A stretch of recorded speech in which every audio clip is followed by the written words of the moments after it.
Jadi assalamualaikum warahmatullahi wabarakatuh. Jumpa lagi teman-teman Tren Quran Family. Pada kesempatan kali ini kita akan jawab pertanyaan soal teman-teman yang tidak yakin pada saat mandi wajib. Jadi sudah melakukan mandi wajib, tapi tidak yakin apakah mandi wajibnya sah atau tidak. Nah, kita akan jawab pertanyaan ini, tapi sebelum itu kita intro dulu.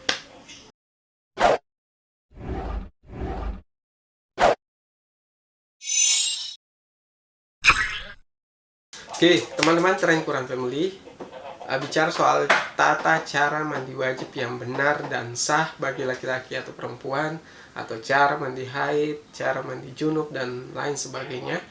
Sudah kita bahas semua teman-teman. Ada lebih dari 10 video soal mandi wajib, terutama di video yang paling populer di channel ini, yaitu tata cara mandi wajib dari awal sampai akhir.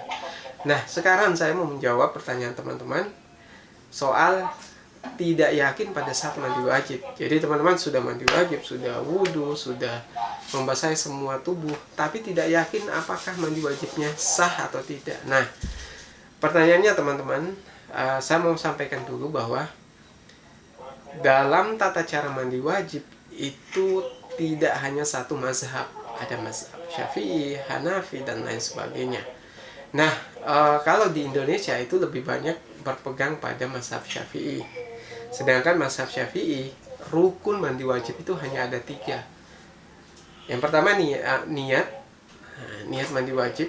Itu sudah kita bahas juga teman-teman, 3 niat mandi wajib, lihat video sebelumnya. Kemudian membasahi seluruh tubuh atau membersihkan seluruh tubuh dari hadas besar maupun hadas kecil. Ketiga itu membasahi tubuh secara merata. Nah, kalau yang kedua adalah membersihkan dari semua hadas kecil dan hadas besar. Ketiga, seluruh badan harus basah secara sempurna, mulai dari ujung kaki sampai ujung rambut, lipatan-lipatannya, kemudian lubang-lubangnya termasuk kukunya, itu sudah harus basah semua dan bersih. Nah, karena ini adalah rukun, jadi sesuai pertanyaan teman-teman, tidak yakin pada saat mandi wajib, saya katakan kalau teman-teman sudah melakukan 3 rukun ini, maka sekalipun mungkin wudhunya tidak sempurna, proses awalnya tidak sempurna, masuk kamar mandi tidak membaca niat, dan lain sebagainya, selama rukun ini sudah terlaksana, maka teman-teman sudah harus yakin bahwa mandi wajibnya sah dan benar. Tapi soal pertanyaan apakah sempurna atau tidak, jelas tidak sempurna kalau hanya melakukan 3 rukun ini. Kalau teman-teman mau mandi wajib atau mandi junub atau mandi haid, hadas besar atau mandi tobat, mau yang sempurna, maka ikuti tata cara mandi wajib yang sudah kita share di video paling populer di channel ini. Teman-teman lihat di halaman utama channel ini, video paling populer, teman-teman ikuti tata caranya. Dan kalau mau lebih sempurna lagi, teman-teman baca semua 4 mazhab, kemudian bandingkan mana yang lebih baik. Nah, caranya teman-teman, di awal itu harus baca bismillah dulu. Kemudian soal niat bisa dilakukan sebelum wudhu atau pada saat mau mengguyur kepala di awal. Nah, jadi siraman pertama niat, sebelum siraman pertama niat, atau sebelum wudhu. Nah, setelah misalnya kita niat di awal, setelah itu wudhu teman-teman, bukan cuci dulu bagian-bagian yang kotor termasuk kemaluannya dicuci, baru setelah itu wudhu teman-teman. Setelah wudhu mulai dari membasahi, bukan menyiram ya, menyela-nyela kepala sampai ke akar rambut dari kiri dan kanan. Setelah itu selesai, teman-teman bisa mulai mengguyur kepala. Tapi yang lebih sehat, yang lebih bagus, siram dulu punggungnya kanan kiri, atau siram juga betis dan pahanya, baru setelah itu menyiram kepala. Nah, itu sebenarnya cara yang terbaik.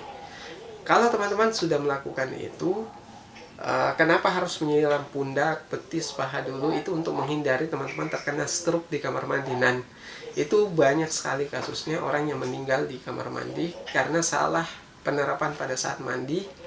Badannya masih panas, baru kemudian langsung disiram, maka darahnya bisa membeku di kepala dan bisa menyebabkan stroke seketika teman-teman. Jadi ikuti prosedur yang saya sampaikan tadi. Kemudian setelah itu mengguyur kepala sampai seluruh badan basah, minimal 3 kali guyuran. Kalau teman-teman airnya terbatas, Maka 3 kali itu sudah cukup selama sampai jari-jari, tangan-tangan, kemudian kaki itu sudah basah semua. Kalau teman-teman airnya berlebih, bisa lebih dari 3 kali, tapi jangan berlebihan, kata Nabi. Jadi sunnahnya jangan berlebihan. Silahkan sempurnakan basah secara sempurna, baru kemudian selesai. Nah, pertanyaan soal bolehkah pakai sabun atau pakai sampo, itu sudah kita bahas sebelumnya. Ini soal air mutaghayyir.